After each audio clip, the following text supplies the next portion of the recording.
Hi, everyone. Hello. How are you guys? First of all, I just wanted to ask everyone to kind of like sit more towards the front. Like I see Julian over there. If you could come more towards sit on the front, Sammy. Yeah. Because we do have people that are driving from Naples, so they might be getting here a little later. So we kind of want you guys to occupy the front seat.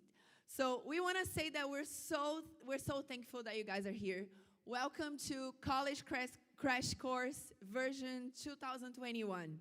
This is the third time that Laura is doing this, so I'm very excited. Welcome to Harvestfield Church.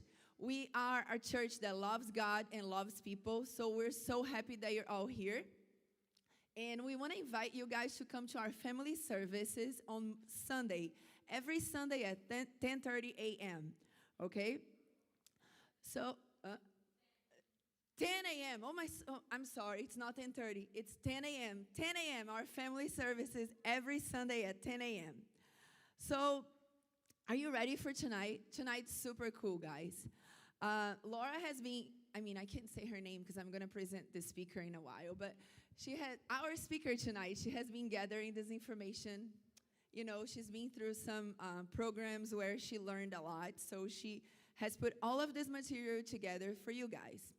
And I just wanted to share a little bit, like as a parent, I know where you guys are as a parent, and also kind of know where you are as a kid as well. Like, we do have many challenges. A lot of us came from other countries, right? And language barrier is one of them.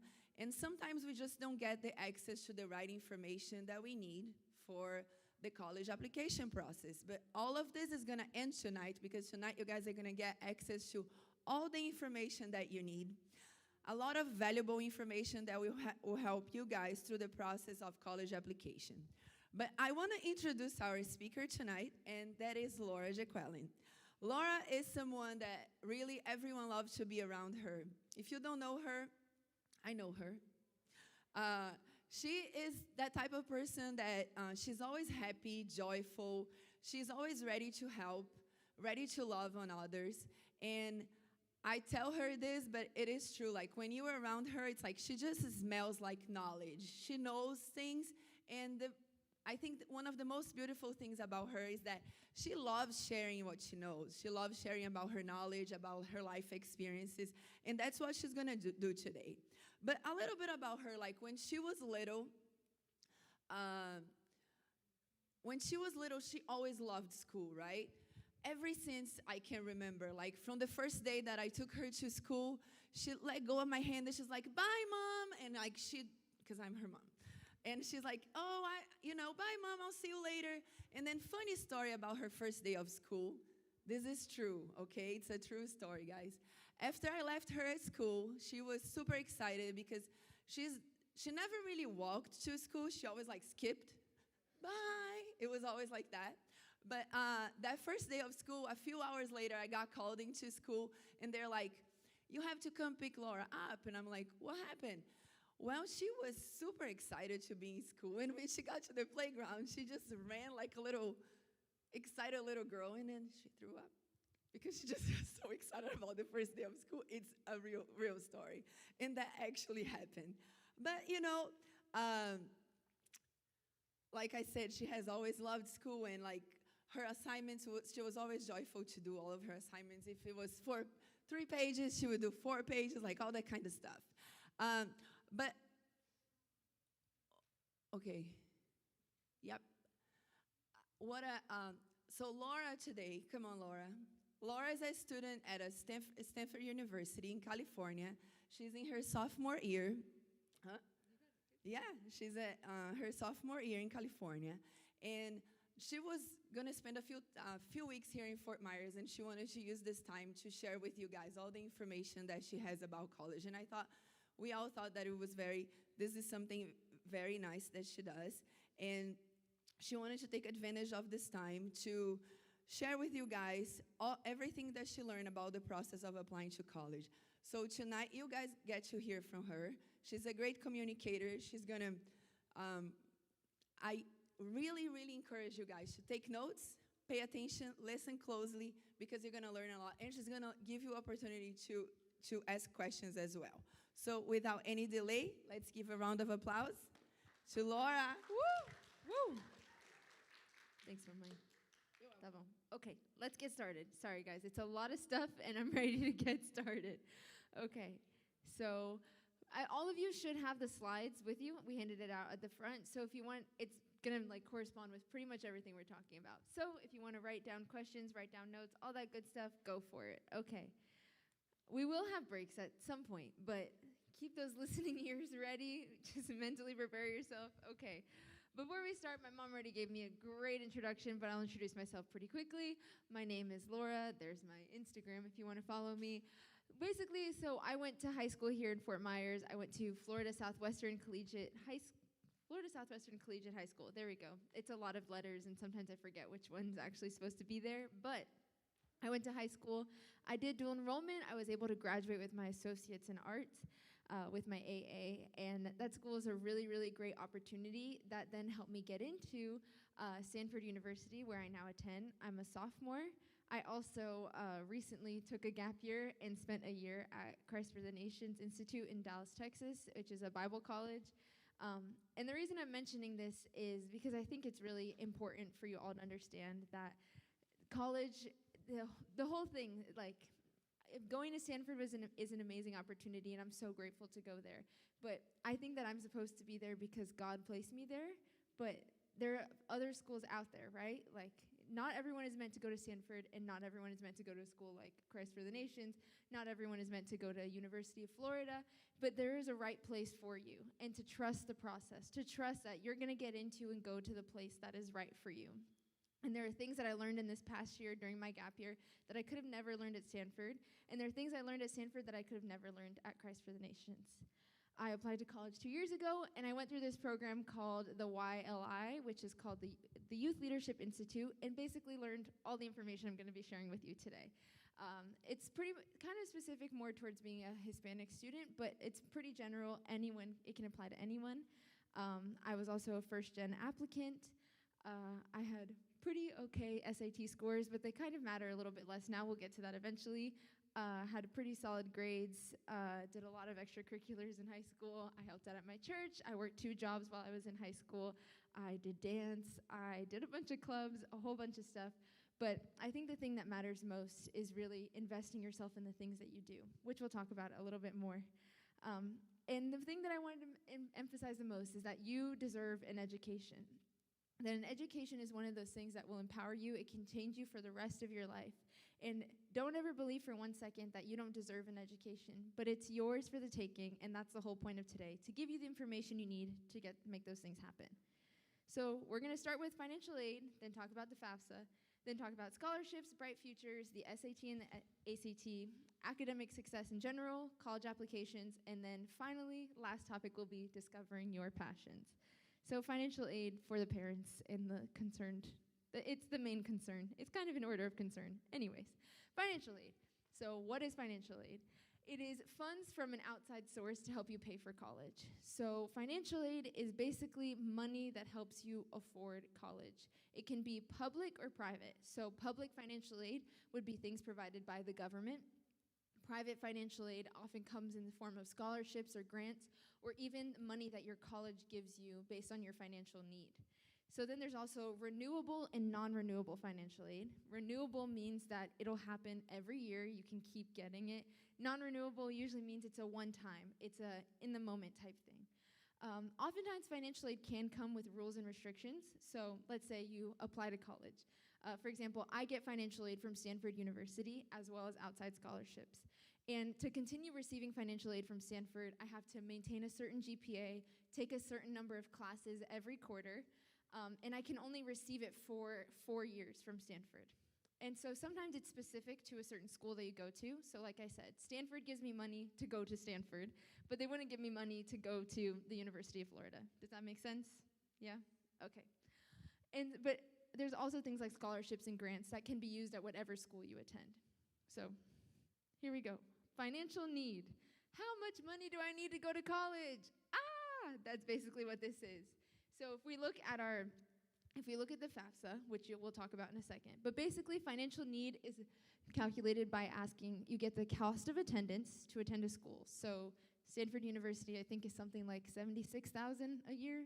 It's expensive, yeah, but it's okay. God is good. We got a lot of financial aid. Cost of attendance, like $76,000, right? Minus EFC, which is expected family contribution. So that is when you fill out the FAFSA, which is the free application for federal student aid, and we'll talk a little bit more about that in just a second. But the EFC is basically how much the government decides your family would be able to contribute to your education. And so that is decided by an outside source. Your school doesn't tell you how much they think you'd be able to pay. That's decided by the US government when you do the FAFSA. And so that equals your financial need. So cost of attendance minus EFC equals need. And so schools use this to award need-based financial aid. So there's a couple of different types of financial aid. There's need-based, which is I am not able to pay. School then helps you afford your education. And then there's a lot of merit-based financial aid, things like scholarships and grants, which we'll get to in a second. So another important thing is that the top schools in the country, so the best schools out there that you'll apply to, they tend to be need blind, which means that it doesn't matter how much money you'll need, but they'll admit you without knowing how much you'll need to go to school there. And that's specific to really like the top tier schools like Harvard, Yale, those kinds of places. Okay. EFC, like I said, it is defined by the federal government, and it is calculated from your annual application. And the thing is that it may not actually be how much you can pay, which is why I'm going to emphasize a lot applying to scholarships and grants, because at least for me personally, my EFC, what FAFSA said I could pay, was not what we could actually pay. It was too much. So I needed to go out and apply for scholarships and things like that. And so it comes from your parent income, student income, so if you work a job, things like that, and parent and student assets, so based on what properties you own, things like that.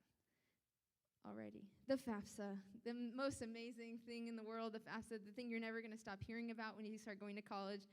It is the free application for federal student aid, and it is the largest provider of financial aid in the U.S. So the FAFSA, the federal government, they have things called Pell Grants, which are when you're really low income, they will give you money for school. But really, it's just they take your taxes and they decide, okay, how much can this person afford to pay for college? How much help do they need to go to school? And so you have to be a citizen, or there are some eligible non-citizens. And you can look at the FAFSA website for more information on that. You have to be degree seeking, which I think most of you will be when you apply. The student needs a valid social security number. It's okay if you're, like parents, it's okay if you don't have a social security number. I'll explain that. And if you're a man, you have to be registered with the Selective Service, which is basically if there's a draft, you just have to sign up for the draft. It's pretty funny, anyways. And no drug convictions, but I don't think any of you have drug convictions in here. Praise the Lord. So that's exciting. And so for FAFSA, if you're applying to college this year, you're going to use the 2022 to 2023 FAFSA. And so what year are you beginning your first year of college? And then you'd fill out that FAFSA. Because most of you, how many of you are seniors in here? Seniors? Woo, 2 seniors, yeah. So you're going to fill out the 2022 to 2023 FAFSA. And then the rest of you, we also have a lot of middle schoolers. And so the year you're going to go to college, that's the FAFSA you're going to fill out.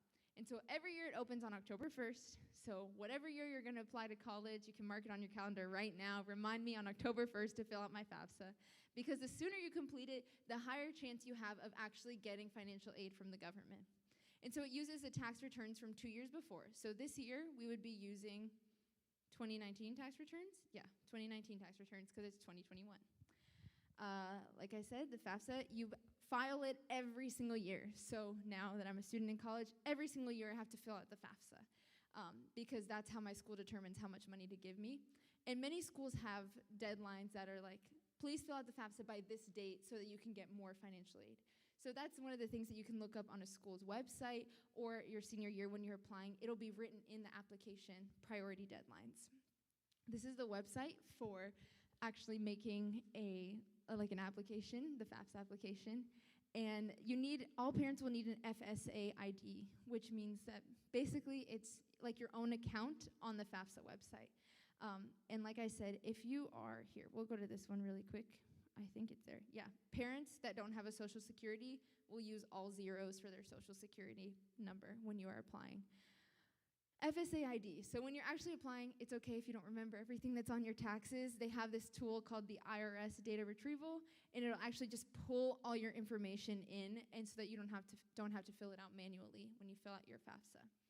And so what will happen is after you apply, you will receive something called the SAR, which is a student aid report. And on the SAR, right at the top where you can't miss it, that's where your EFC will be, your expected family contribution. And then if you receive any aid from the government, it'll also be written on there. And sometimes the government will, these are the things that are public financial sources of financial aid, right? And so sometimes they'll also give you subsidized loans, which are college loans that are at a somewhat cheaper because you are a student. But we want to avoid loans in here, loans. Sometimes it happens, but we want to avoid loans. The FAFSA is totally free, completely and totally free. If you have to pay to apply, it's a scam. So do not pay to apply for the FAFSA. It is completely and totally free. It's in the name, free application for federal student aid. And so you can create your FSA ID right now if you want to.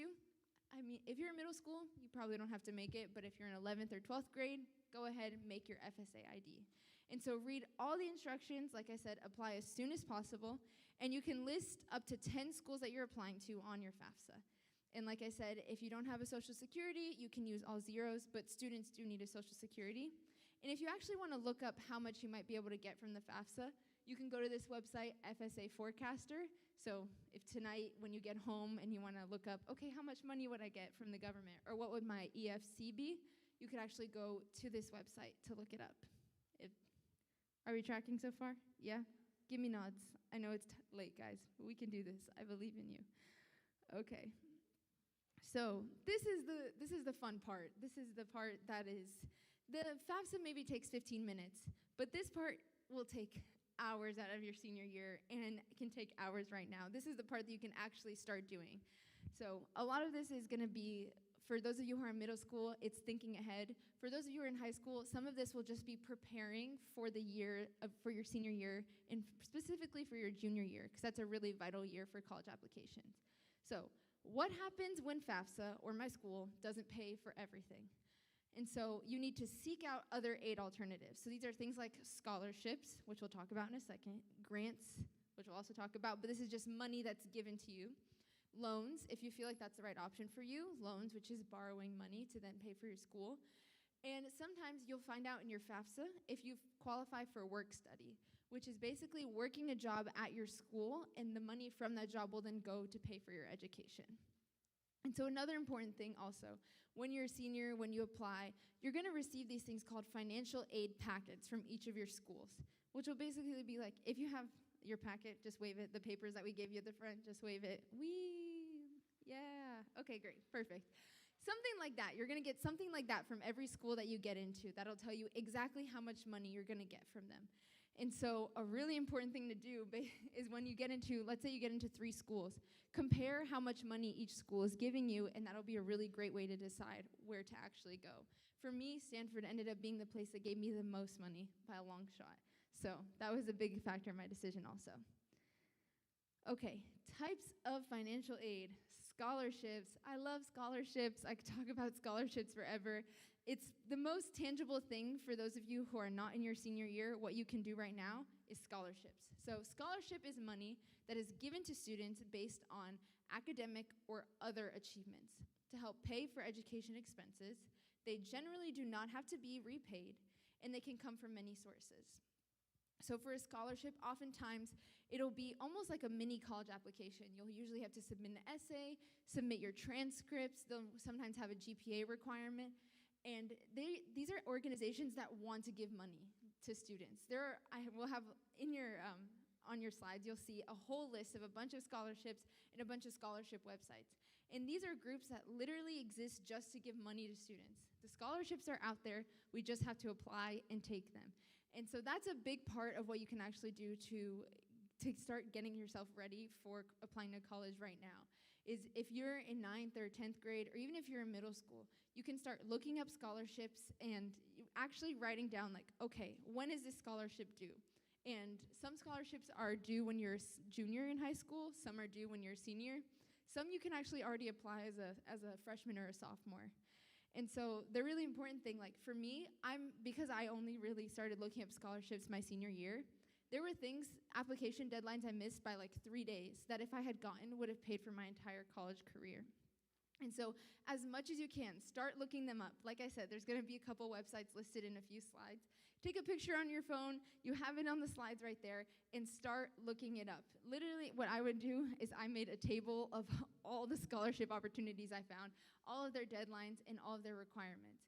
And the nice thing, too, is that you get practice writing essays, which is such an important part of the college application process. So all of it kind of works together to get you ready to apply to college. Then there's also grants, which are similar to scholarships. They're money awarded to students based on more financial need. And so some scholarships are in general more based on merit. So what did you do in high school, those kinds of things. And then grants are based on financial need to help pay for educational expenses. They usually don't have to be repaid, and again, can come from many sources. Loans, we all know, loans have to be repaid, right? Yes. And they can be public or private. Alrighty. So certain scholarships and grants have conditions. So let's say you get a scholarship. There's a scholarship called the Jack Kent Cook Foundation.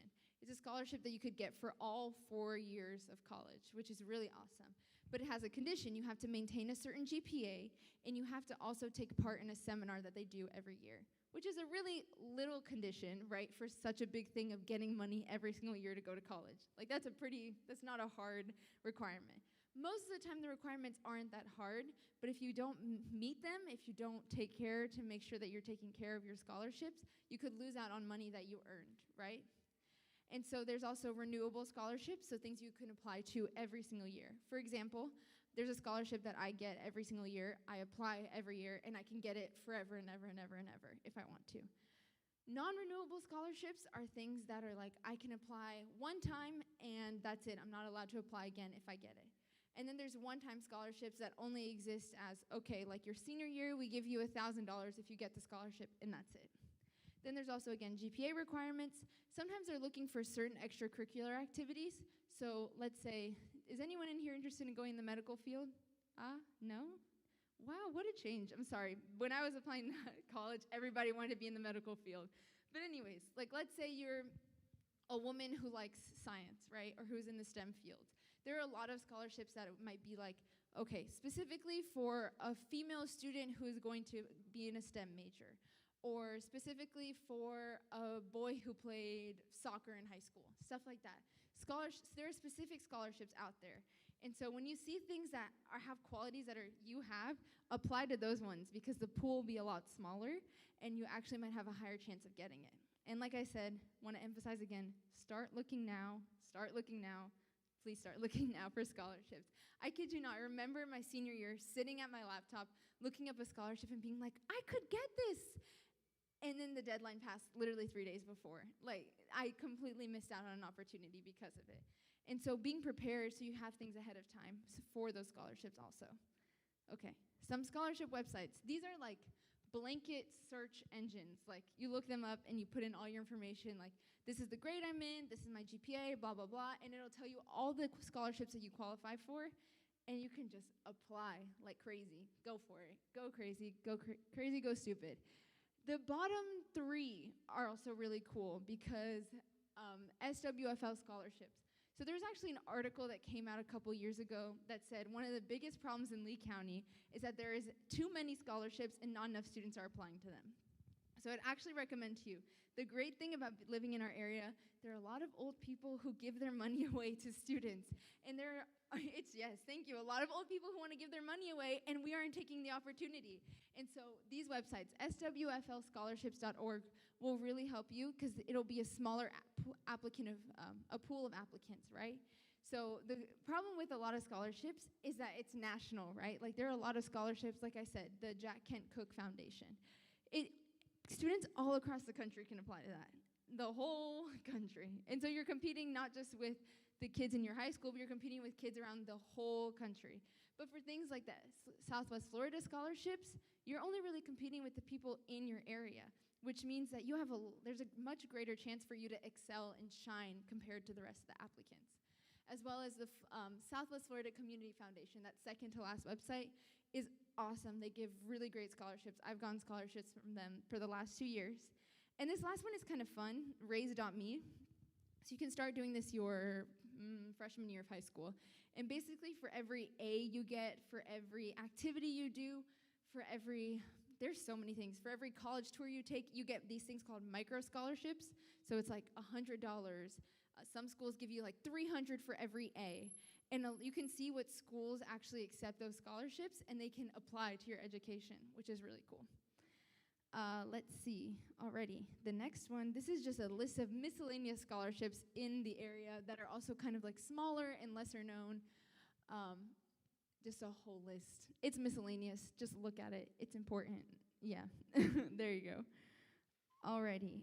And then specifically for DACA students, those students who are dreamers who may necessarily be undocumented, I wanted to include a slide and just say that it is definitely possible to go to college with DACA or even as an undocumented student, but I want to emphasize how it is way more difficult, because the reality is that the schools that are going to accept you are going to be the hardest schools to get into most of the time. Like, I have a couple of friends at Stanford who are completely and totally undocumented, right? And they go and they receive financial aid, but the reality is that they worked super hard in high school. You need to excel in school, you need to stick out, and so the reality is you're competing for a much harder university to get into if you are undocumented. But it is possible. That's the reality. It is possible. If you put in the work, if you really work on your application and make yourself stand out, it is completely and totally possible. But just to somehow encourage and also emphasize the difficulty of it at the same time. It is possible, you can do it, but it is just slightly harder for you. That's the sad reality of the world we live in. I'm sorry. All right, this is super important because it's basically free college. Who wants free college? Yeah? Let me hear you. Do you want free college? Yes. Okay, great. Just making sure you're awake. All righty, good times. Florida Bright Futures. Ladies and gentlemen, Florida is great. As much as you want to complain, so many people like to complain about the fact that they live in Florida, but let me tell you, this makes it all worth it, okay? Bright Futures means free college for Florida students. Can you say free college for Florida students? Free college for Florida students. Woo, that's great. Okay, basically it provides free tuition for Florida public universities. These are schools like the University of Florida, the University of Central Florida, Florida State University, Florida Atlantic University. There's a whole list. You can look it up. You can go on Google tonight, Florida Public Universities. And any school on that list, you can get free tuition if you qualify for Florida Bright Futures. It is an amazing opportunity, okay? Here are the requirements. So, these first few things really don't matter that much, but basically you need to graduate with a high school diploma, you need to be a Florida resident and a U.S. resident, or an eligible non-resident. You can look on their website for more details on that. You need to enroll as a degree-seeking student at a Florida school, and there are a couple of things, there are certain classes that you need to take, but it's basically, if you get a regular high school diploma, you got it. You've taken everything that you need to take to be able to qualify for Bright Futures.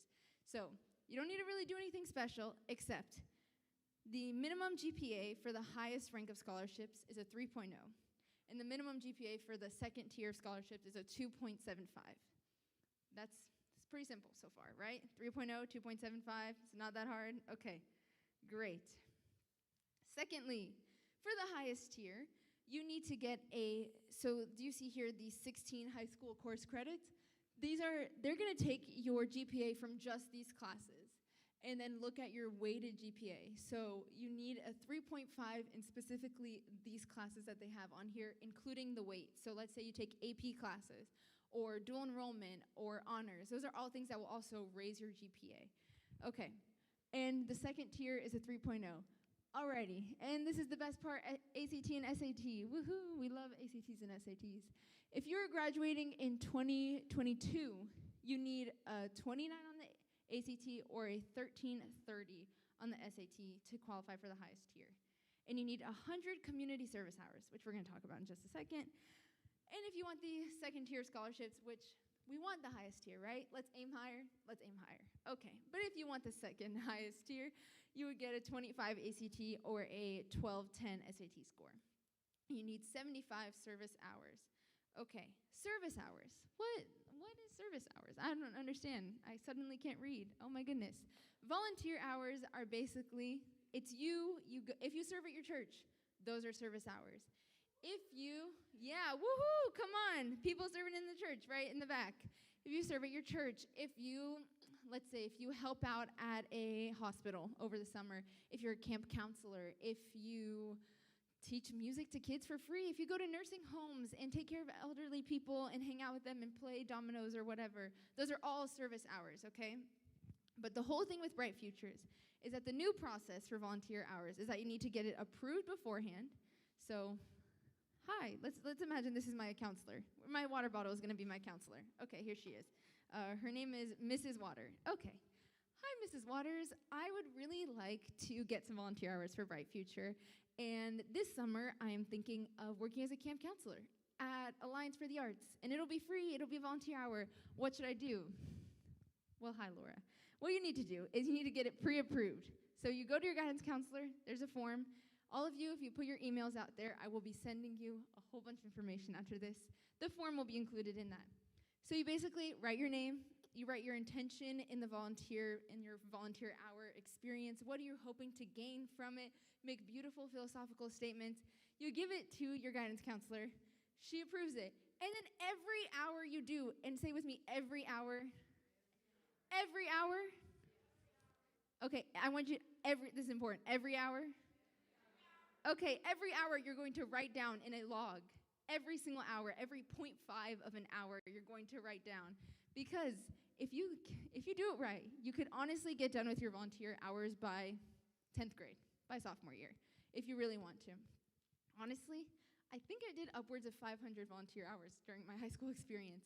Like a lot of volunteer hours, okay? You can do a lot of them. It's not that hard. But the important thing is, what I say here is to make it a guarantee, right? So you don't want to go into your senior year like, I don't know if I'm going to get Bright Futures because I don't know if I have volunteer hours. Just get it out of the way already. If you're in 9th grade, just do your volunteer hours next summer and get it out of the way so that you know beyond a shadow of a doubt that volunteer hours won't be something stopping you from getting Bright Futures, right? And also get started on the SAT and the ACT sooner rather than later. That's also a really important thing, which we're going to talk about right now. So it's going to say break, but that's a lie, because we're going to talk about the SAT and ACT, and then we're going to take a little moment of a break. Alrighty. The SAT/ACT. Has anyone taken it yet? No? You guys are seniors, but of course, thank you so much for your service. Thank you for taking it. We appreciate you. Okay. Also, it's COVID, so a lot of people haven't taken it yet, and that's totally okay. Don't worry about it. So, some interesting things about the SAT and ACT. A lot of schools are now test optional, which means that you don't have to submit scores, which is really cool. But most of the schools that do that are like the best schools in the country, right? So the Harvard, the Yales, the Stanfords, the Princetons, all of those, the really great schools that are hard to get into are now test optional. But I would challenge you. One, you have to take them anyways to get Bright Futures. So just take them. But I would challenge you to take them at least once. And an important thing about them is to do it to the best of your ability. The reality is that sometimes it can be a bit expensive. We'll talk about how you can get it for free sometimes. But the important thing is if you're going to take it, take the time to study, take the time to prepare yourself so that you can do well, okay? And also, schools like UF, University of Florida, and USF, a lot of the Florida schools will still actually admit you mainly based on your scores. And I think UF has a score requirement, a GPA requirement, and just requires that you submit an essay, which is not that hard, but scores, if that's something tough for you, if you kind of struggle with test taking, then you might want to start practicing sooner rather than later. I had a friend in high school who started practicing for the ACT her freshman year of high school, which is, it's a lot. But hey, if you want to do that, go for it. If you know that it's not a strong suit for you, then make it a priority so that you can do well. Plus, you're never going to regret spending time doing well on tests and practicing. Alrighty. What is it actually, though? It's a standardized test that's used to measure your college readiness. So it's this one test that basically says, this is how ready they are for college. The SAT is composed of 1 reading section, 1 writing and language section, 2 math sections, 1 with calculator and 1 without a calculator. The ACT is 1 English, 1 math, 1 reading, and 1 science. And so my tip for these two, oftentimes you'll hear people say, if you like humanities, you should take the SAT, and if you're sciencey, you should take the ACT, which is false, period, false, period. Not true, okay, in my opinion, because I'm a person who is much more skilled, I think, in the humanities in general. And I did a lot better on the ACT than I did on the SAT. Because I am, praise the Lord, a fast test taker. It's also only 1 math section. So math was not as much of my strong suit, but I was really good at science because it was really more of like a reading comprehension with like labs. So if you're a high school teacher, did a lot of like labs with you in high school, you're gonna do great in the science section. And you can also practice. That's what I'm about to talk about. You'll see in a second. But I would say if you are a slow test taker and you want more time, go for the SAT. If you are a fast test taker, so the SAT, the questions are harder because you have more time. The ACT, it's more questions, but they're easier, but you have less time. Does that make sense? Yeah? So I would say, honestly, you don't have to go out there and be like, okay, I'm going to register for the SAT, and then I'm going to register for the ACT and just see which one I do better.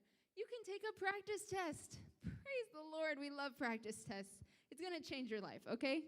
The SAT, study tools, alrighty. Here's what I did. I am probably not going to tell you my score because I find that's just not great. Why set standards? That is just not fair. Anyways, besides the point. SAT, alrighty. Studying for the SAT, if you go to the library right now, to any library in Southwest Florida, they're going to have an SAT study book for free. Oh my goodness. Defeat the myth that you have to pay to get SAT help. That is false. Point blank period. False. It is not true. Okay.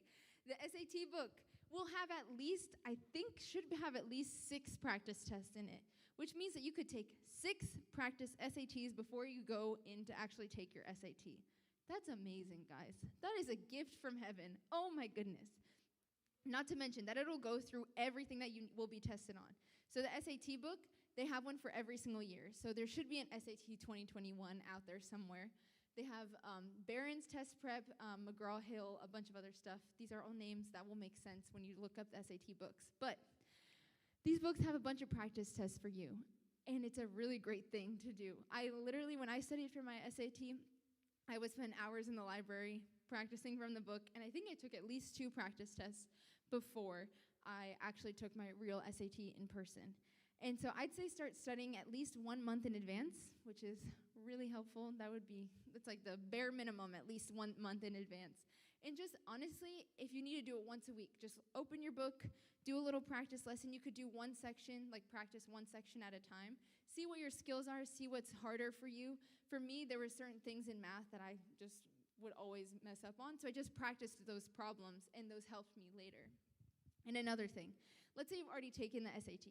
Or if you're about to, you can link a College Board account, which we're going to talk about in a second, but collegeboard.com. Just go there. Just write down that website, like just right now. Write it down, collegeboard.com. It's amazing. It's going to change your life. You can link your College Board account to Khan Academy for free personalized prep. Free personalized prep. Oh my goodness. Free prep, guys. Amazing. It's just free. It's there on the internet, and people don't use it. Anyways. Khan Academy, it'll go through all the things that you're struggling with. So most of the time, it'll have you take I'm going to have questions in just a second, Julian. Thanks, buddy. Most of the time, you'll be able to take a practice test, and then it'll actually go through and see, okay, these are the questions that you generally get wrong. These are the questions that you do really good at, and you'll be able to practice those things specifically. Similarly, the ACT, there's a free ACT Academy where you can, it's online, again, websites. Free ACT Academy, you go online and you can practice a whole bunch of stuff. And again, borrow books from the library. And once again, start studying, please, at least 1 month in advance. I beg of you, please, from my heart, just study 1 month in advance. I had a lot of friends in high school who'd be like, okay, I'm going to take the ACT one time, no studying, just see how I do. Which, if you have endless amounts of money, go ahead, please, do that. Thank you so much. But if you want to save some money and you want to just excel and make it more worthwhile, so I took the ACT twice. The first time I studied, and I did okay, but the second time, I already knew what I struggled with, and I had practice actually taking it and had done tons of practice tests. So when I went in the second time, I got a super high score, which is exactly what I wanted and important for the college application process. This is our last little thing before we take a quick break and we get some questions. Yes. But, alrighty, SAT and ACT fee waivers. So, what you need to do, let's take our guidance counselor once again, Mrs. Waters. Okay, Mrs. Waters is sitting in her office, and I say, "Hi, Mrs. Waters. Guess what? I need some help paying for the SAT." And the great thing is that if you qualify for free or reduced lunch at your school, you qualify for a waiver. And so with a waiver, you get 2 free SATs and 4 college application fee waivers. Yes, I know. Sometimes you have to pay to apply to college. It's garbage, in my opinion, but hey, it's okay. That's life. People make money, all that good stuff. So with the SAT fee waiver, you get 2 free SATs and 4 free college application waivers. If you get an ACT fee waiver, you get 1 free ACT and completely free ACT prep. That's like a little bit better than the ACT Academy, but honestly, nothing beats getting the book from the library and doing the practice tests, honestly. Alrighty. Questions? We'll take a break and get some questions. Hit me.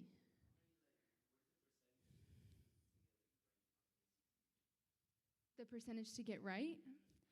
It's not actually about that. So they actually do is like, it's a score based on how much you get right, and I don't know what the lowest number is, but the highest for an ACT is a 36, and then for the SAT it's a 1600.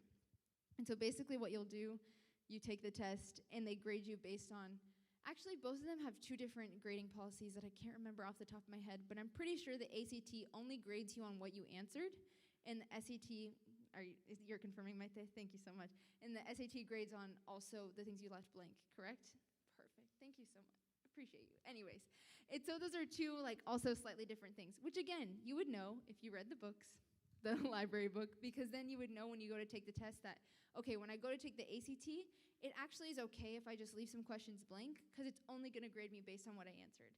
And then for the SAT, don't leave any questions blank, just answer them, because they're going to grade you on everything that you have. Does that partly answer your question? Okay, sounds good. Any other questions? Julian, yes. Hi.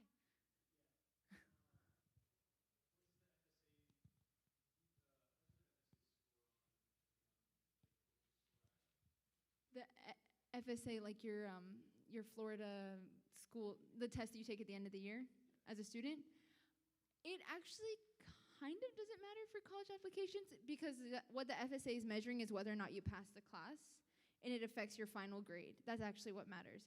So like if you fail your FSA, it'll affect your semester grade for that class. Does that make sense? So I don't think actually, I'm pretty sure your FSA scores aren't even submitted to colleges, but the thing that matters about doing well on your FSAs is that it'll affect your grade for the class itself. And obviously we want higher GPAs and better grades in our classes in general. But yeah, also sometimes if you get like a perfect score on an FSA, or if you do really well, some college applications actually have a section for like extra honors or extra testing, I think it's called. And you can actually put like, okay, I got a perfect score on the biology FSA, or like just other things like that. Sometimes if you are an international student and you like, let's say you took English as a second language, like the certification, it'll be in there. Yeah, does that answer your question?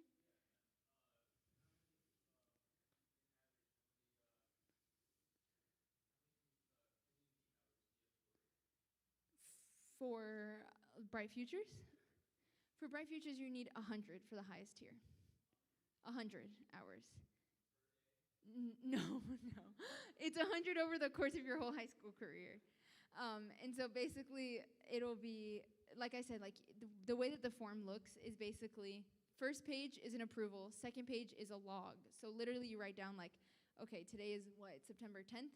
On September 10th in 2021, I spent 2 hours here. It's a paper. It's a piece of paper that your guidance counselor will give you, but also I will be sending you an email with that piece of paper.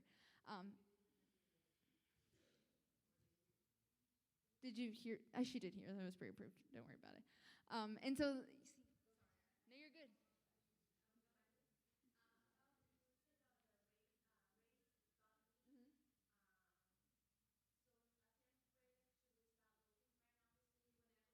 Yeah. I started doing it my freshman year. It didn't apply to the school that I went to. So like I said, not every school accepts it, but you can start it right now. And it's actually helpful to start like your freshman year because every A that you get, like every time you get an A, every time you do an activity, every time you take an honors class or a dual enrollment class, like those things are all these are all like little scholarships that'll add up. Not every school accepts it, but I think there are a few in Florida that actually do accept it. You can look on the website and see. And more schools are constantly being added too, which is really cool. Any more questions? Any more questions? Julian, do you still have a question, buddy? No? Okay, no problem, fam. Don't worry about it. Alrighty.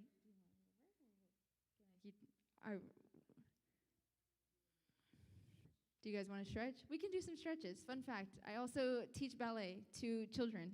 So we'll do some stretches as a group. Everybody stand up. Alrighty. That was one of the jobs I had my senior year. I taught ballet to 3, 4, and 5-year-olds. It was really fun. Alrighty.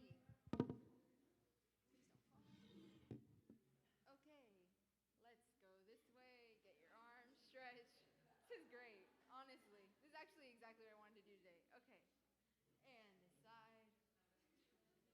If you need to use the bathroom, it's in the back also. Alrighty, we'll grab this arm here. This is great, guys. Honestly, I really feel like all my skills are being utilized today. Okay.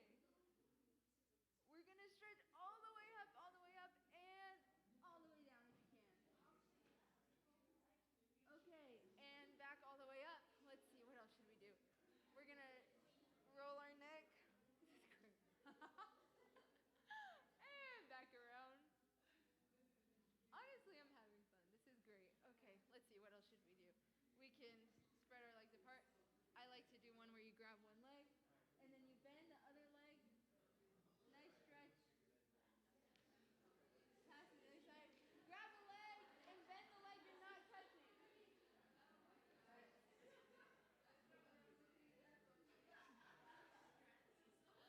Isn't it great? Okay, grab your foot, stretch your back here. Honestly, I need this, so don't fall. If you need help, you can put your arm out like that. Grab the other leg. Alrighty. This is great. I'm honestly doing it for me. I'm honestly doing this for myself, so it's great. Alrighty. Okay. I want to stretch. I need to stretch. Why are you?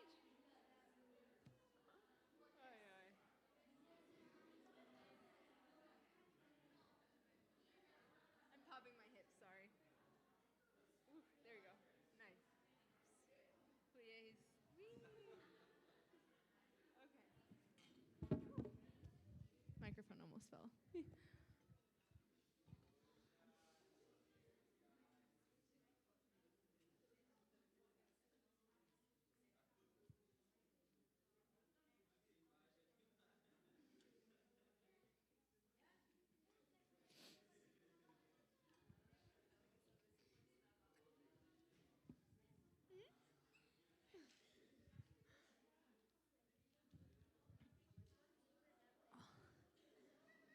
Alrighty, I'll give us 1 minute. Is everyone back in here? Give us a minute.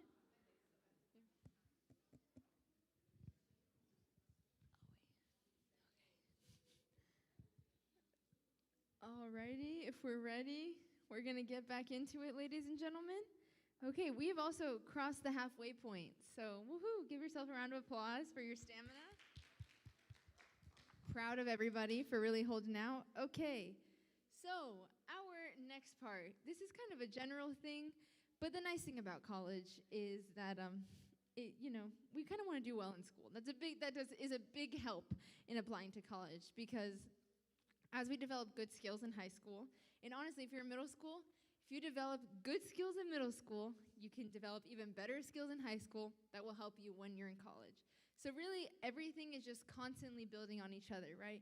If in middle school you already start learning how to study well, you start learning what are the things that help you learn, you develop good relationships with your teachers. These are all things that will help you in high school. And then in high school, you'll get even better at those skills, and you'll be able to be really great in college. So just some good old basic tips that will actually help a lot when we start talking about college applications next. So, tips. Number one thing I say is having good relationships with your teachers. Honestly, praise God, I feel like I did pretty well in my classes when I was in high school. But a lot of the things that were something that was really helpful is that because I had good relationships with my teachers, let's say I forgot an assignment. Because I had done all the other assignments and we were friends and I had been friendly to them and respectful to them, they were much more willing to give me grace on an assignment that I forgot maybe, or maybe raise a grade if I needed it, something like that. And so good relationships with teachers are incredibly important, especially because, as we're going to see in just a second, they actually write recommendation letters for you when you apply to college. And so the teachers that you have in high school especially, maintain good relationships with them. One of my recommenders, she was my English teacher my sophomore year. I was then the yearbook editor my junior and senior year, and she was the leader of that club. And so because I had a good relationship with her and she got to know me and I was kind to her and respectful, she wrote me a great recommendation letter that I think also helped me get into college. And even because I did dual enrollment, I was able to ask one of my professors to be one of my recommenders. And so in college, it's even harder sometimes to maintain a relationship with a professor. But the thing that we have to get used to doing is in college, we have this thing called office hours, which is basically you pop into a professor's office and sometimes you ask questions about the class. You show that you're interested in the class. And these are things you can do even with your high school teachers.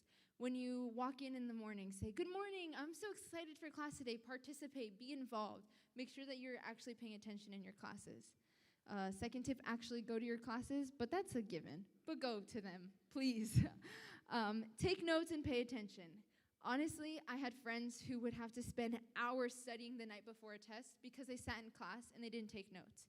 The best way to actually keep your mind engaged is to constantly be taking notes, because what taking notes does, it's taking the information that's being presented to you, and your brain has to do the work of synthesizing it, which basically means bringing it all together, and that actually helps you learn. It means that it's gone through a second step past just hearing it. It's now been processed by your brain, and it's in there to stay most of the time.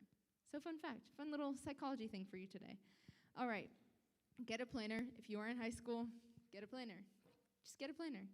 A really important step is when you get your planner, something I did in high school was I would get my syllabus. So when the teacher would tell me, okay, we're going to have tests this day, this day, this day, this day, I'd write them all down in my planner so that I was never surprised by something. Because oftentimes, there's a myth that when you get to college, the professors will be mean, which is not true. But they may not remind you of your assignments. That's a big thing. So if you're in middle school, it's okay. You don't have to worry about this just yet. But just know that when you get to college, what might happen is you might be in class one day and you have a test the next class, but your professor doesn't mention anything about it. He just expects you to remember. And so that's an important part of having a planner, of knowing, okay, this is what's coming next. This is the next assignment we have, because I have to take responsibility for my own education. And that's a big thing that we're learning today, to take responsibility for your own education. Time management. So, like I said, I had a bunch of activities in high school. I went to church every week. I was a volunteer on Sunday mornings and Wednesday nights. I did 10 hours of dance my senior year. I took 2 of the hardest classes that I've ever taken my senior year. And I applied to 10 schools and probably upwards of like 50 scholarships. Excuse me, and I think I also did like 2 clubs at school. I was also yearbook editor. That's what I'm missing. There we go. And was working 2 jobs. I was a tutor at college, and I was a dance teacher, and was taking 10 hours of dance a week. Anywho, that's a lot of time, right? Craziness. Who can function at that level? I don't know if I can function like that anymore. But I was able to do it because I had a planner and I had time management. I knew that, okay, because I'm at dance practice today and I have a 1-hour break, I'm going to take this 1 hour and I'm going to get a little bit of homework done so that when I get home, I have less things to do when I get home. It's planning ahead of time. It's knowing, okay, my Tuesdays are going to be super busy, so I'm going to get more homework done on Mondays, right? It's thinking ahead. It's don't just do it when it's due. Do it ahead of time, all of that kind of stuff. And I say that, but it's something that I'm still continuing to learn. I think we're all going to be learning this for the rest of our lives, because time management looks different. If you're an adult, if you're a mom, time management looks like, okay, taking care of my child and also making sure I'm spending time with the Lord, making sure I'm keeping myself healthy, eating, all those things. Another big tip is setting goals.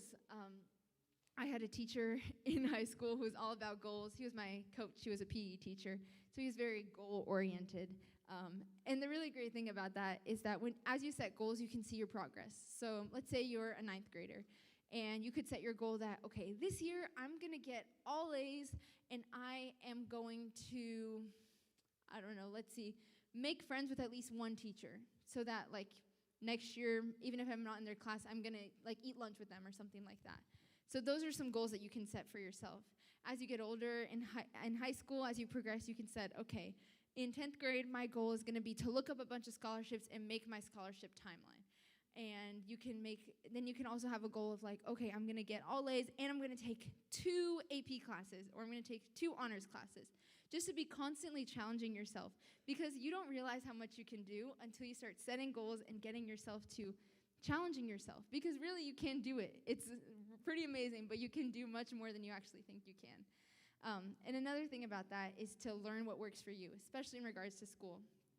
The really great thing about getting to do dual enrollment and getting to take harder classes in high school, that was great for me, is I learned the things that I need to do to help me study. And so for me, I'm the kind of person who I will get the notes that if the teacher gives me notes beforehand, I like to print them out. And then as they're teaching me, I'm writing notes in the margins. That's what's really helpful for me. But for some of you, it may be, okay, I'm going to record my class, listen to it in class, take notes in the moment, and then when I go home, I'm going to listen to it again, and I'm going to write down more notes. Or maybe you write down your notes from the class, and you have to write them again to get them in your head. These are all things that it takes a little bit of time, but it saves you time at the end of the day because you understand more and you don't have to cram for the test, right? All right. Yeah? We're all going to do good to school? Yeah, woohoo. Okay, the best part, college applications. Yes, we're all here for this. This is the best part, okay, of actually the applying. Get me to the application. I know every child in here is like, just get me there. I want to apply. Just stop talking and talk about the college application. Okay, this is the fun part. It's like the hard part and the fun part at the same time, but yeah. Anyways, college applications. So some basic things about actually choosing a college. You can go to a public or a private school. So a public school, let's take example, the University of Florida. It is a public school, which means that it is affiliated with the government, which means you can get bright futures at a Florida public school, right? Yeah, exactly. Great, good times.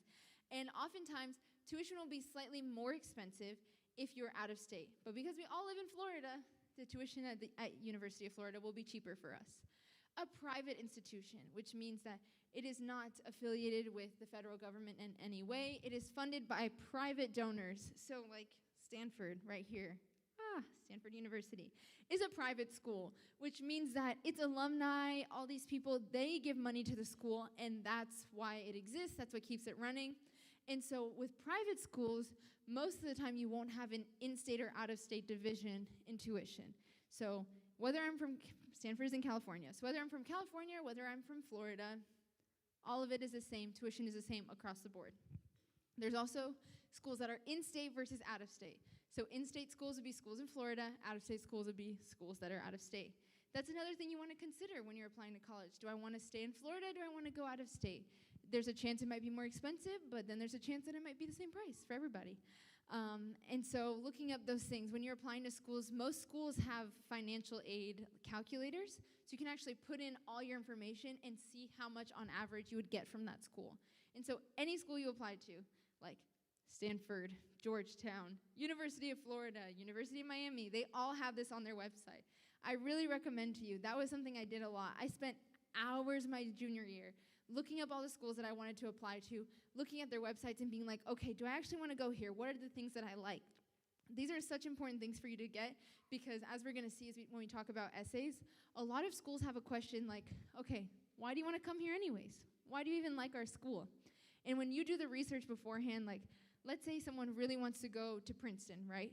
And so their junior year, they look at the website, they look up classes that they'd want to take, they look up the major that they'd be interested in, they look up study abroad opportunities, they look at the clubs, all of this kind of stuff. So when they see that question on their application, they're like, I already did this research last year. Poof, I just need to write down something.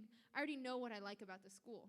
And so that's a really important step of even just deciding where you want to go. Like for me, I wasn't even going to apply to Stanford. But one of my friends told me to look it up again my senior year. I had already applied to a couple of other schools at this point. And when I did, I was like, oh my goodness, this school is everything I want. Because I started looking at their study abroad opportunities, and I looked at the classes, and I was like, this school is so cool. And that passion is so evident in my application. Like, your actual desire to go to a school is so important for an application. It doesn't mean you're going to get in. If, like, I don't know, let's say Harvard is your favorite school in the world, and you're like, I need to go here, and you write that in your application, it doesn't mean you're going to get in. But they can see your passion. They can see when you're actually being genuine. I heard a story from an admissions counselor who was like, I think she was an admissions counselor at Rutgers University. And she said that she received an application that was in answer to the question, why Princeton, right? Or excuse me, why Rutgers? And the student responded, I think that Princeton is the perfect school for me. But this application was to Rutgers University, okay? See the issue here? It's the same response to every single thing. And so making sure that we actually know stuff about the schools that we want to go to. Some other things, small, medium, or large.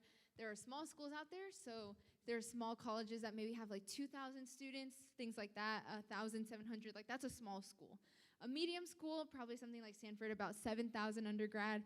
And then there are large schools, like the University of Central Florida has, I think, about 70,000 students. So that's a big boy jump. But hey, it happens. It's okay. That's 70,000. And UF, I believe, has 42,000, something like that. Then there's also a difference between liberal arts and technical. So a liberal arts school is actually, it's not just for art students. Don't get it twisted. So a liberal arts school, basically you'll graduate with a bachelor's degree, and what would happen is you actually get to explore with your classes a little bit more. That's pretty much all that it means, is that you'd have a little bit more time included in those 4 years that you spend to actually study other things. A technical school is basically, you're only going there to study this one thing. So oftentimes it's less than 4 years, and you don't really have like extra classes to explore different subjects. If you are hoping to look up schools, if you want something to do, if you're in 9th or 10th grade or even middle schoolers, this is a really fun thing. Go to bigfuturecollegeboard.com. It's a website. You can just look up schools in different states, look up schools in different countries, look up what schools have certain majors. And that's just just to get you excited, honestly. Most people will do anything if they're excited about it. And so as a middle schooler, get yourself excited about college, look up schools, see all the things that you could do as a college student, right? And like I said before, not every school works for every student. And so you may be the kind of student who grew up going to a really small school. And as much as you want to go to this big university, but the reality is it's not a good fit for you. It's better for you to go to a smaller school. Something I heard so much when I was applying to college is to trust the process. So as you apply, I applied to 10 schools. I only got into 5 of them. And I got rejected from a whole bunch of schools that I liked. But I ended up getting into the school that was right for me and happened to be my favorite, Stanford University. And in so many ways, it's such a perfect fit for me, honestly. It's a beautiful campus. It's surrounded by nature. Just the community culture there, like the people are so kind. All of these things, I just see how it was all perfectly placed together and how it really is a good fit for me at that school. But there are other schools that I applied to that I honestly hope, I'm sure that I didn't get in because it wasn't the right fit for me, and that's okay. If you don't get in somewhere, trust that the people who are looking at your application are like, hey, it wouldn't be good for them to be here. I'm gonna not let them get in because it's the right thing to do. And so trust the process. Trust that you're gonna get into the places that you're supposed to go to and that it's gonna be the right thing for you. Now, what actually makes up your application? We have the Common App versus the Coalition App versus institutional application. The Common App is how I applied to literally every single school that I applied to. So most of you will be using the Common App. So it's a website. These are all websites. Everything's online nowadays. No one applies on paper. That's fake. I saw a movie the other day, like literally 2 years ago, not the other day, but anyways. And it was a student who was applying to Yale University on paper in like 2019. It grinded my gears. I was like, why are you doing this to people? This is not true. People do not apply to college like this anymore. It's all online nowadays.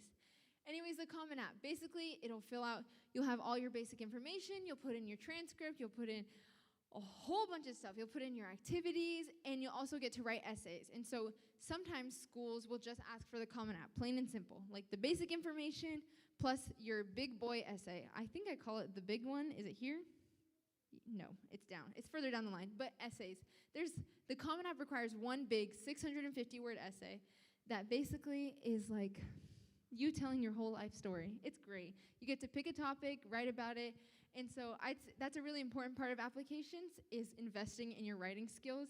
If you're in middle school, for middle schoolers, hi. If you're a middle schooler, wave at me. Hi, so good to see you. Oh my goodness, hi.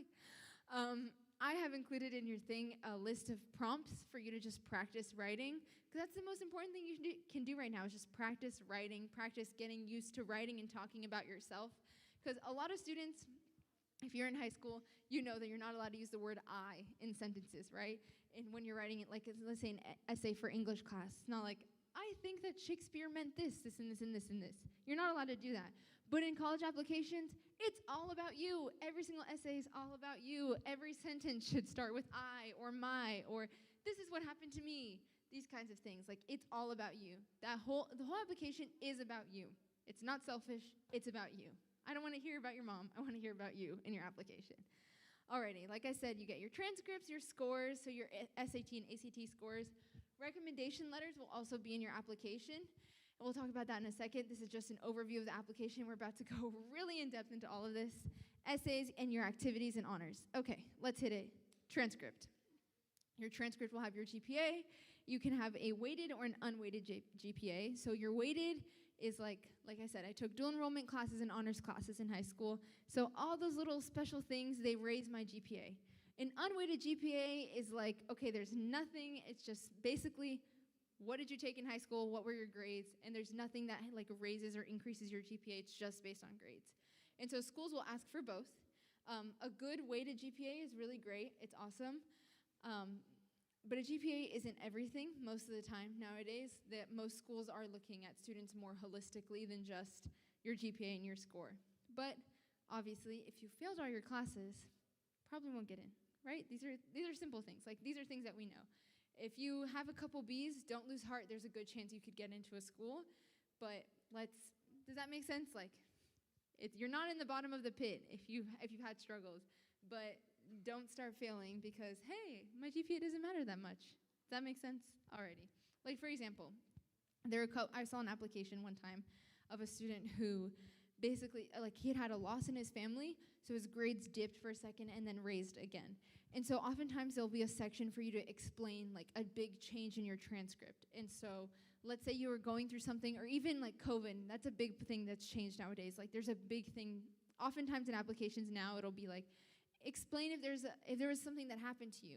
And they're a lot more gracious to be like, okay, I got COVID, or someone in my family passed away, or because of COVID, my parents weren't able to work and I had to start working, and all those kinds of things. If there have been big major changes in your life that have affected your grades, like, you can put those in your application. Anyways, transcript, it'll have all your grades for all the classes you took in high school. And one of the things that they're really looking for is rigor. Did you challenge yourself?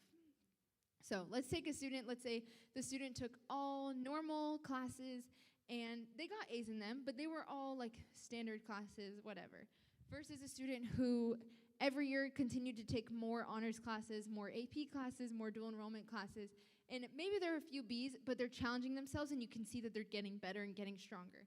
That student is much more likely to be accepted at a better school than the student who got all A's because they took easy classes. And so what you want to do is to be like constantly challenging yourself. Because what colleges are looking for, honestly, when they read your application, they're like, is this person going to do well at this school? Do they have the skills to handle it? Like, do they know how to study? Do they know what it's like to overcome a challenge? Do they know how to, if they're struggling in a class, do they know how to actually get over it and start doing well? Do they have those skills? Did they develop those things in high school? And even now, because like I said, scores are a little bit less important because of COVID, it's more important to have a better transcript, if that makes sense. It's more important to, that's what they're actually going to be looking for. Like, are you challenging yourself and are you doing well? Scores, like I said, you can use websites. There are a couple websites that you can actually look up, like the average score for a school. That's not a hard or fast rule. Like, if I don't get this score, I'm not going to get in. But it's a great thing. Like, okay, this is my mark. Sometimes students, like, it's just good to know, like, what's the standard? What am I aiming towards? So let's say your dream school, the ACT score is like a 32. You want to be aiming for that 32 with everything that you can. Does that make sense? Like, setting standards for yourself so that you can meet them. At a couple of schools, especially the schools that are a little bit easier, But when I say easy or hard to get into, I mean like acceptance rates. So for example, I think Harvard has like a 4% acceptance rate. It might be a 2% now because COVID just like made things crazy. But Harvard, I think, has like a 2% acceptance rate. And I want to say that UF has like a 40% acceptance rate. So I believe that's accurate, but it may be a couple years old. But in general, so schools that are like easier to get into, so 40%, they might be looking more at your scores than schools that are harder to get into. Does that make, it's kind of weird, but it makes sense. Anyways, again, what makes up an application? Recommendation letter. We love recommendation letters. The worksheet mentioned is something else I'm going to be sending. But so you need a recommendation from your counselor and from at least one teacher. And they also, a lot of applications have room for extra recommendations. Do any of you work a job in here? A lot of you are young, but do you work a job? I worked a job. Aha, we love working. Okay, great. I had my boss write me a recommendation letter from the dance studio, and I also had my youth pastor write me a recommendation letter. And so sometimes for scholarships, even they'll allow you to submit like 4 recommendation letters. And like, what is better than hearing someone who loves you talk about how great you are? That's so great. Like, the reality is, I always try to explain college applications like this. Like, people will never see your face most of the time. If you're applying to college, I'm not going to get to see a picture of Gequelin, sadly. And they're not going to get to shake your hand and meet you and talk to you and be like, you're so wonderful. But all they have is the things that you submit to them to understand you. So you want to get people for your recommenders who know you really, really well. So, like I said, one of my recommenders was my English teacher turned club advisor who I literally saw multiple times a week and worked with. Like, she saw me leading a team. She saw me in school. She saw that I participated. She was able to attest that I was a good writer, all this kind of stuff. And so the worksheet that I'm going to give you, like I said, I'll be sending it out. But it has things like, what did I learn in your class? It has places for you to put down what you think your strengths are, because sometimes your teacher doesn't really know what to write. They're like, I like you. That's all I can really say. So the nice thing about the worksheet is that it'll help you get that stuff down. Essays, essays, essays. Essays are so great. I love essays. Woohoo! Essays are wonderful. Alrighty. The big one, TM, is just a joke because I think it's funny. But the big one is the Common App. You get one essay. That's it. One essay. 650 words. There are 7 prompts for you to choose from. And you can also choose your own. And so basically for this one, it is the only time that you will get to just write and share about your life. And so that puts a lot of pressure on it. But believe me, the things that come to you naturally when you think about your essay, those are the things that matter to you. So if you're in high school, you can already start thinking about like, okay, what would be something I'd want to write in my essay? What are some things that are important to me? Some of the topics are things like, tell me about a part of your identity that is so important to you that we wouldn't be able to understand you without it. Or tell me about a time you overcame a challenge and what did you learn? All of these things, they're trying to learn about you. And like I say, it's you. It's all about you. The essay should be about you. This is incredibly important. You want to be talking about yourself, and you want to show, not tell. So instead of being like, I am super determined, and I'm great at conquering challenges, instead you could write something about like I wrote one of my essays about the fact that I really wanted to get point shoes in ballet, which is like, it's the fancy shoes in ballet. Anyways, the nice ones, the pretty ones that all the ballerinas wear, all that stuff. And so I wrote a whole essay about how I spent years training and how I did extra classes. And even when I wasn't in ballet class, I would be at home practicing so I could be strong enough. And I wrote about the moment when my teacher told me that I was going to finally wear point shoes for the first time. And I was so happy and so excited because I had overcome this challenge and all of this stuff. Like, see how that told you a story of how I'm determined and I can overcome challenges, rather than just saying, I'm determined and I can overcome challenges.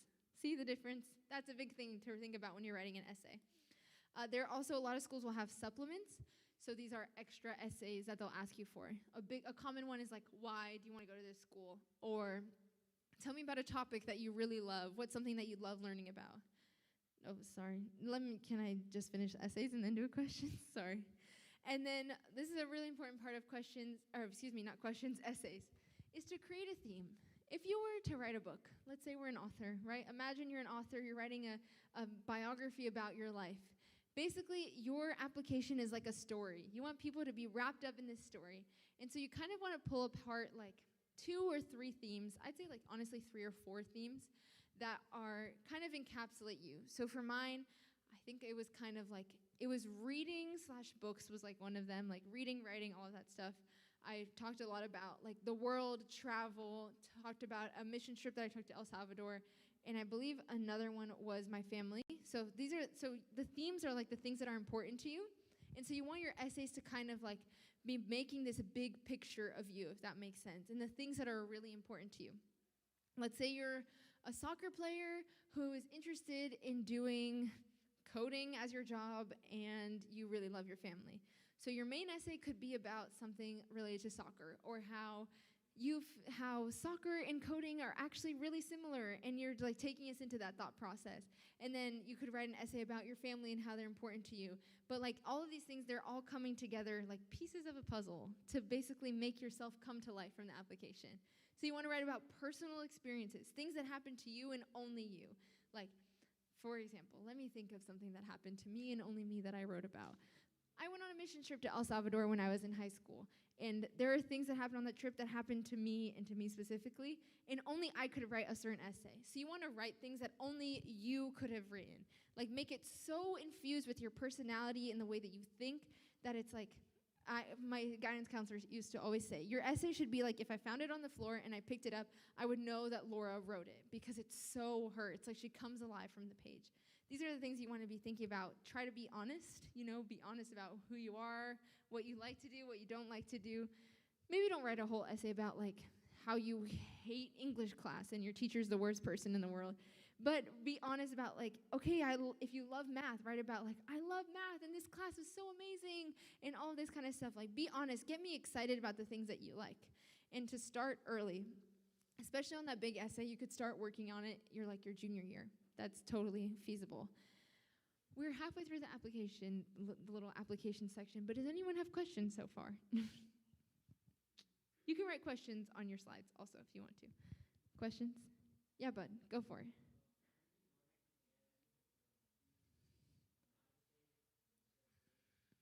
I'm so sorry. Could you say that a little bit louder for me, bud? Free tuition?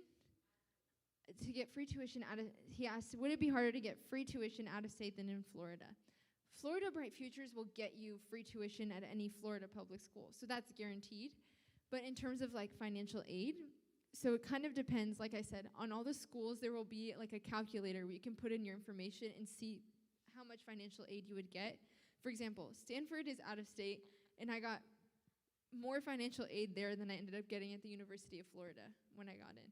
But that's just how, like, the University of Florida, they gave me free tuition, but I still had to cover things like room and board. But Stanford gave me a ton of financial aid. But that's just because Stanford happens to have more money to give out. But UF still gave me free tuition. Does that make sense? Yeah? Okay, awesome. Alrighty, and also remember, financial aid is based on financial need. And I also had outside scholarships to help me. Alrighty, essays. We feel good about essays? Who's ready to write? Put up your pencils. You're like, ooh, I'm ready to write essays. Yeah, woohoo. Best part, guys.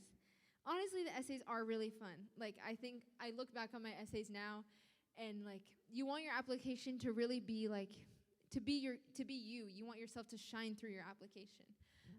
This is a great part. I love talking about activities and honors because I think it's so important. And so basically what colleges are looking for, they're like, all right, you went to school 8 hours a day, but what did you do with your free time?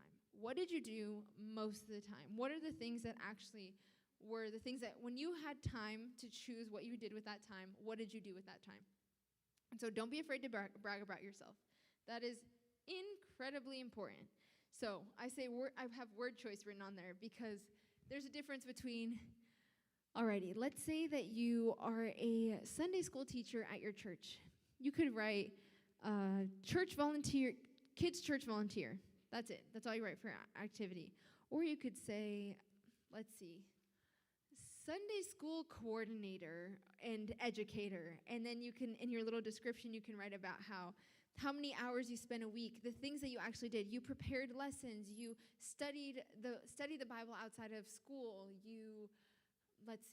you came up with a program of how to start doing skits in classes to help kids understand better, or you've started to use illustration, like drawing in your lessons to help kids understand. These are all like little things, but you want to show like all the things that you did to make something better. That you want to be showing that you're the kind of person who, if you put me somewhere, I'm going to take initiative and I'm going to make it better. I'm going to add things in. I'm an asset to your school. You can put summer programs, so things that I did over the summer, like the YLI, for example. That was something I put on my application. If you work a job, you can put it on your application. And so that's a big thing where I talk about word choice. It's because even if you hate your job, like try to really think about what you do and make it sound amazing. Like I read something one time that was the difference between saying like, okay, I was a grocery store cashier, or I was it was like a customer store liaison that dealt with accounting and business, which is all true, right? You handled money. You proved that you were a person who could communicate. So it's like gain skills in communication, gain skills in handling money, people skills, communication skills, learning how to deal with different types of people. Like, what are the things that you learned from the things that you did? Volunteer experience, these are all things. It's hilarious, honestly, but like so much of your activities and honors, like it really is about how you make it sound. It's the difference between I'm doing a college crash course versus I organized an event and I spoke and I planned and all of this stuff, like that kind of stuff. Examples can be like playing an instrument at church, working at McDonald's, and like I said, if you are applying to a school that's test optional, your activities and honors will continue to be even more important. And also, I know, it's COVID time, so activities and honors have changed. Oh, also, when I say honors, I mean like if you were in the Honor Society, if you won an award for something, like when I was a volunteer at a summer camp, I won an award for like the volunteer of the summer. I put that in my application. There we go. Alrighty. So our last section, guys. Oh, we did it. So proud of you. Woohoo, nice job. Okay, this is for our middle schoolers and high schoolers out there, but really, it's for everybody. It's for the adults too. But discovering your passions. Okay, Laura, I get it. I'm supposed to do activities. But what am I supposed to do? I don't like anything. I'm not interested in anything. Well, let me tell you. Let me help you. Alrighty. So many students ask me this, like I said. Middle schoolers, you did not get a worksheet. Excuse me, I'll be sending out a worksheet to everybody. I take that back. Actually, no. Can you look at your papers really quick? They have a worksheet that's like, what can I do? There we go. Yes, middle schoolers did get it. Sorry, high schoolers. I'll send it to you in a second. But I think it's something that middle schoolers can really be working on, and I wanted to give you guys stuff to take home to do. Alrighty. Basically, when you're thinking about your passions, what are the things that I could talk about for hours on end? What's my favorite thing to do? What do I like to learn about? What do I like to talk about? What are the things that actually make me feel fulfilled and excited? And when someone mentions this in conversation, I immediately want to join the conversation. Those are the kind of some of the ways to find your passions, the things that you enjoy doing. Like, let's say you are a student who, I don't know, you're in a history class, your teacher mentions the Renaissance, and then you go home and you look up Leonardo da Vinci, and then you end up going on this whole thing of learning about art and starting to paint and all this stuff. Like, that's how an interest turns into a passion, into something that you like to do, right?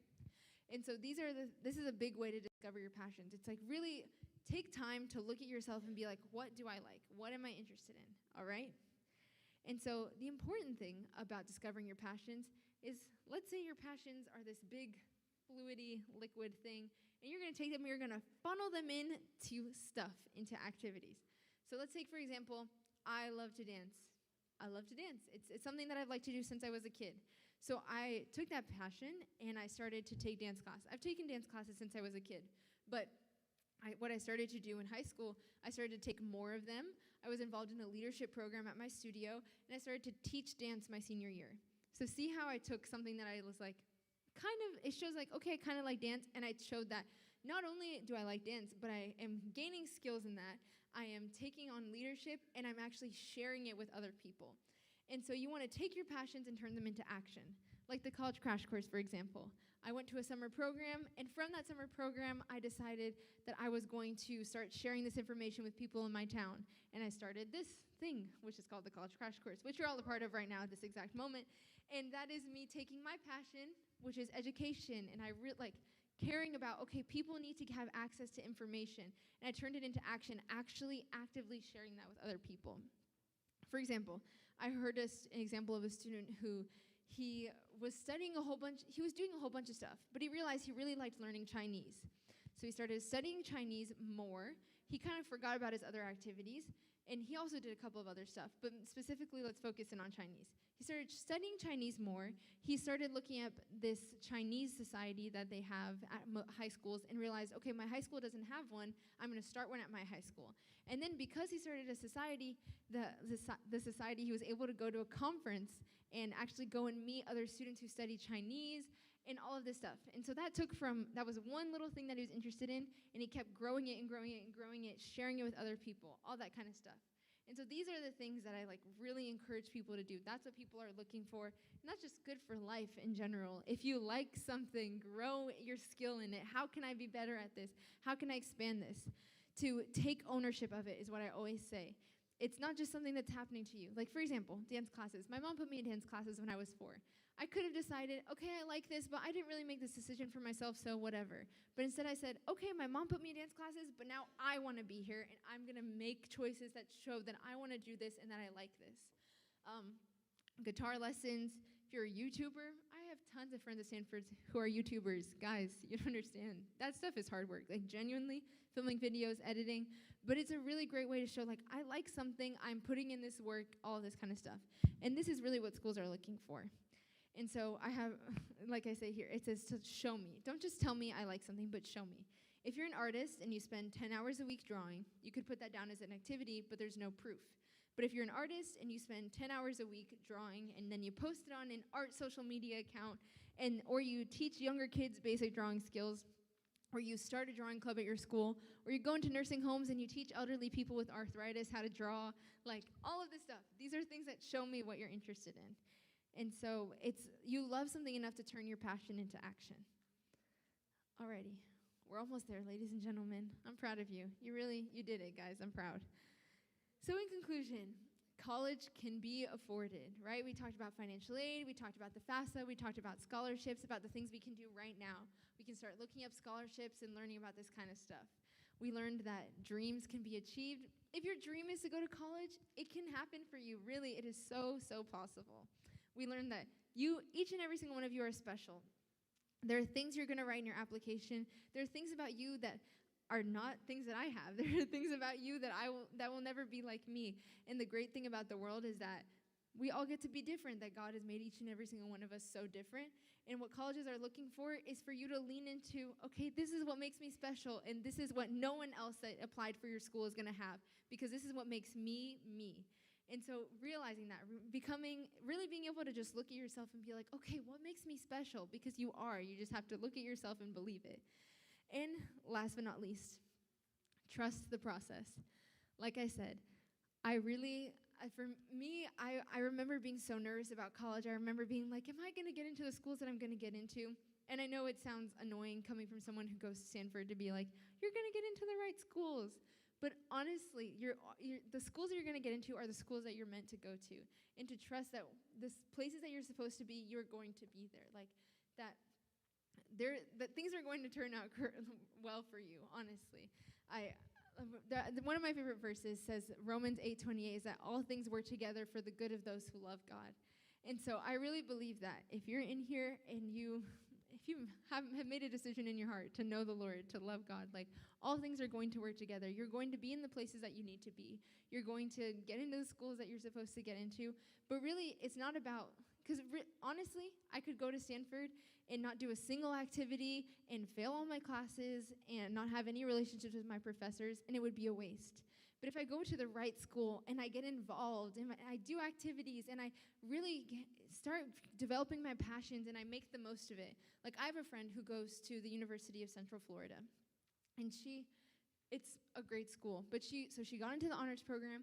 She started studying Russian. She was able to actually go to Russia and meet Putin and It's so many cool things, right? Like, and was even able to now, I believe she's applied for the Fulbright scholarship, and so she's going to be getting to go to a school in Russia actually to study. And that's all because she took, okay, I'm at this university, I'm going to take it for everything that it can give me.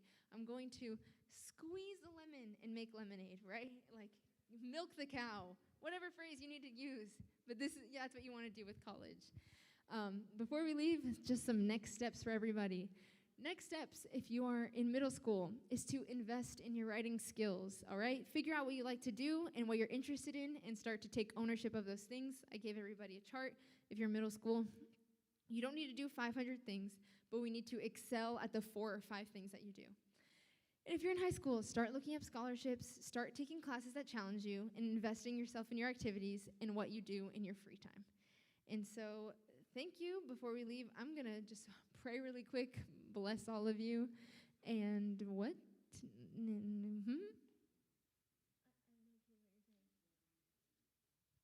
Yes, and yes. Okay, I'm going to pray, and then we're going to have a friend introduce something. Sorry. Mom, I can't hear if you're whispering to me. Okay, thanks. Alrighty. I do something before I pray, which is called all hands on deck. Basically, I say all hands on deck, and you clap your hands together. All hands on deck. Good job, guys. Alrighty. Dear Lord, thank you so much for this opportunity to just share. God, I thank you because you are the God of hope, Lord, that you care about things like college, you care about things like education, God.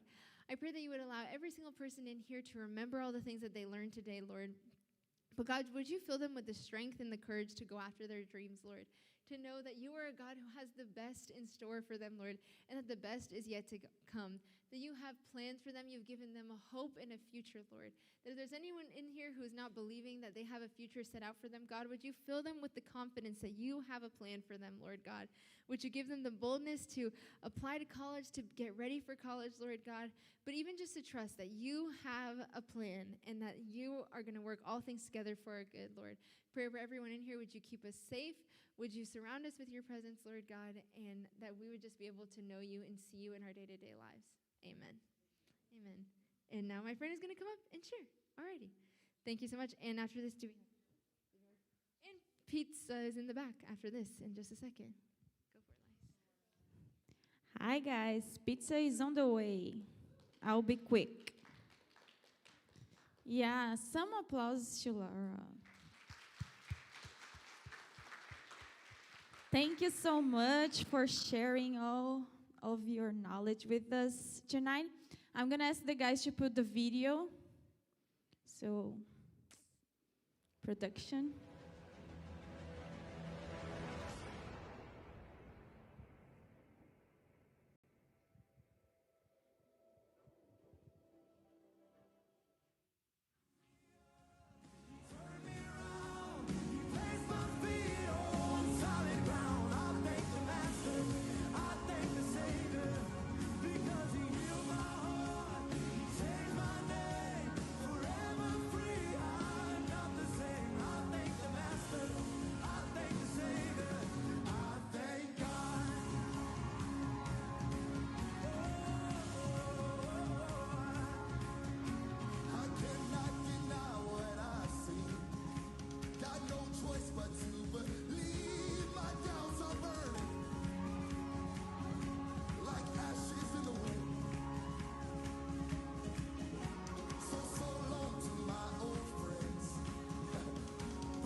Who votes for ice cream on the next hub tour?